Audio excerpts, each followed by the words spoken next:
засгийн парламент засгийн манай засгийн газрын өргөн мэдүүлээ батлуулж энэ том шилжиж үүний үндсэндээ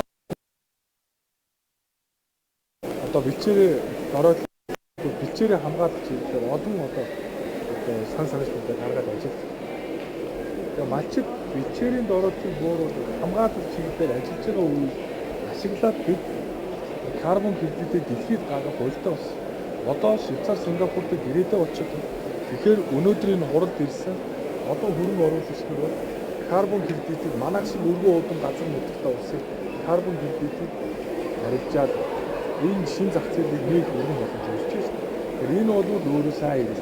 Мачтын нэмэлт орлогыг бий болгох эхний гарааг эндээс тавина. Үүнийхээ дараа бол мэдээж одоо бүс үдэ аж ахуйн салбарт баримтлах бодлогуудынхаа уялдааг хангах явах ёстой. Тэрнээс биш бид нар чи ингээд яриад байдаг тодорхой бас нэг үр дүн хүрж яг гартаа барь тэмцээгүй.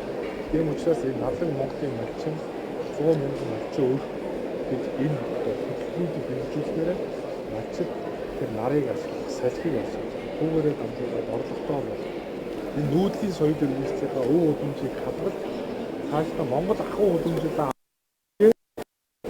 яаж өрхийн оргон нэмэгдүүлж илүү яаж орлоготой болох давхар боломжоо хайх боломжийг бид нэр одоо эндээс олж харах ёстой.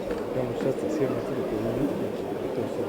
илүү зүгтэн одоо хөгжүүлж байна. Тэгээд энэ алдар Монгол орчин дэлхийд дахин зарлаа. Энэ